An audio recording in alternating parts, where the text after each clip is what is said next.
हरे कृष्णा। आप सभी वैष्णव भक्तों को सादर प्रणाम है।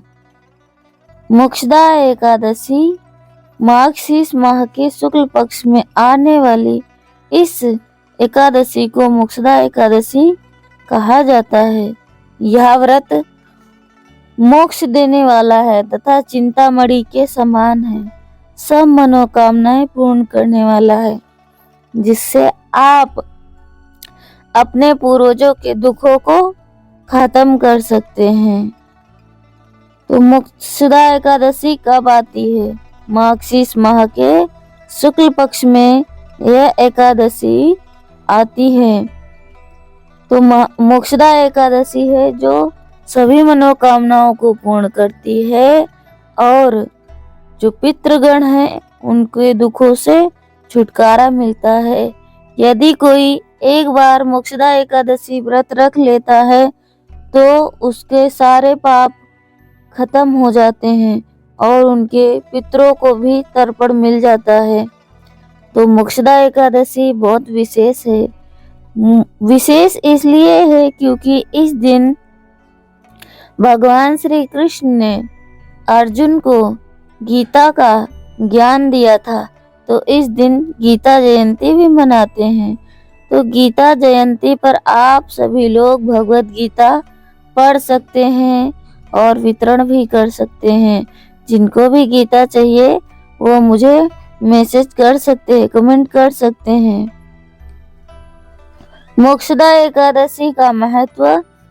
धर्मराज युधिष्ठिर कहने लगे कि हे भगवान, मैंने मार्गशीर्ष कृष्ण एकादशी अर्थात उत्पन्ना एकादशी का सविस्तार वर्णन सुना। अब आप कृपा करके मुझे मार्गशीर्ष माह के शुक्ल पक्ष की एकादशी के विषय में बताइए। इस एकादशी का क्या नाम है तथा इसके व्रत का क्या विधान है, इसकी विधि क्या है, इसका व्रत करने से किस फल की प्राप्ति होती है। कृपया यह सब विधान पूर्वक कहिए। भगवान श्री कृष्ण बोले, मार्गशीर्ष माह के शुक्ल पक्ष में आने वाली इस एकादशी को मोक्षदा एकादशी कहा जाता है। यह व्रत मोक्ष देने वाला तथा चिंतामणि के समान है।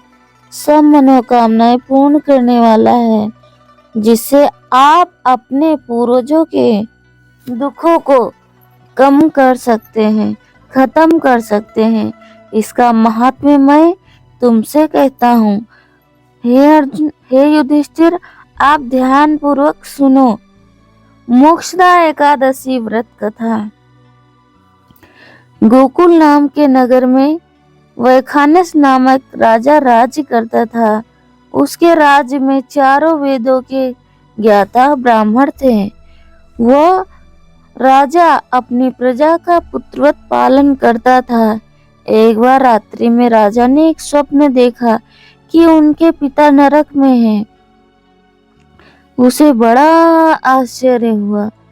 प्रातः वह विद्वान ब्राह्मणों के पास गया और अपना स्वप्न सुनाया और कहा, मैंने अपने पिता को नरक में कष्ट उठाते हुए देखा। जिन्होंने मुझसे कहा कि हे पुत्र, मैं नरक में पड़ा हूँ, तो तुम मुझे यहाँ से मुक्त करवाओ। जब मैंने यह सुना, उनके वचन सुने, तब से मैं बहुत ज्यादा बेचैन हूँ। चित्त में बड़ी ही अशांति है। मुझे इस राज, धन, पुत्र, स्त्री, हाथी, घोड़े आदि में कुछ भी सुख प्रतीत नहीं होता है। क्या करूं? राजा ने कहा, हे ब्राह्मण देवताओं, इस दुख के कारण मेरा सारा शरीर जल रहा है। अब आप कृपा करके कोई तप, दान, व्रत आदि ऐसा कोई उपाय बताइए जिससे मेरे पिता को मुक्ति मिल जाए। उस पुत्र का जीवन व्यर्थ है जो अपने माता पिता का उद्धार न कर सके। एक उत्तम पुत्र जो अपने पिता तथा पूर्वजों को उद्धार करता है। वह 1000 मूर्ख पुत्रों से अच्छा है। जैसे एक चंद्रमा सारे जगत में प्रकाश कर देता है, परंतु हजारों तारे नहीं कर सकते। ब्राह्मणों ने कहा, हे राजन, यहाँ पास ही भूत भविष्य वर्तमान के ज्ञाता पर्वत ऋषि का आश्रम है। आपकी समस्या का हल वे जरूर करेंगे। ये ऐसा सुनकर राजा मुनि के आश्रम पर गया। उस आश्रम में अनेक शांतचित्त योगी मुनि तपस्या कर रहे थे। उस जगह पर्वत मुनि बैठे थे। राजा ने मुनि को साष्टांग दंडवत प्रणाम किया। मुनि ने राजा को सांगोपांग कुशल पूछी।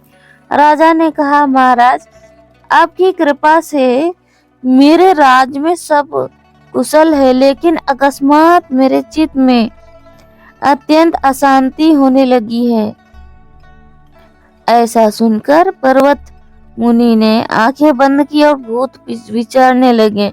फिर बोले, हे राजन, मैंने योग बल से तुम्हारे पिता के कुकर्मों को जान लिया है।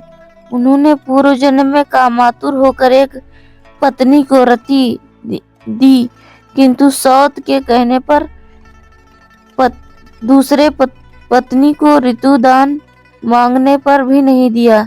उसी पाप कर्म के कारण तुम्हारे पिता नरक में जाना पड़ा। तब राजा ने, इसका कोई उपाय बताइए। मुनि बोले, हे राजन, आप मार्गशीर्ष मास की एकादशी का उपवास करें और उस उपवास के पुण्य को अपने पिता को संकल्प करें। इसके बाद व्रत रखें। इसके प्रभाव से आपके पिता के अवश्य नरक से मुक्ति होगी। मुक्ति के लिए ये वचन सुनकर राजा महल में आया और मुनि के कहने पर अपने कुटुंब सहित मोक्षदा एकादशी का व्रत किया। इसके उपवास का पुण्य उसने अपने पिता को अर्पण कर दिया। इसके प्रभाव से उसके पिता को मुक्ति मिल गई और स्वर्ग में जाते हुए पुत्र से कहने लगे, हे पुत्र, तेरा कल्याण हो। यह कहकर स्वर्ग चले गए। मार्गशीर्ष मास की शुक्ल पक्ष की मोक्षदा एकादशी का जो व्रत करते हैं, उनके समस्त पाप नष्ट हो जाते हैं। इस व्रत से बढ़कर मोक्ष देने वाला कोई और व्रत नहीं है। इस दिन गीता जयंती मनाई जाती है। साथ ही यह धनुर्मास एकादशी कहलाती है। इस एकादशी का महत्व कई गुना और बढ़ जाता है।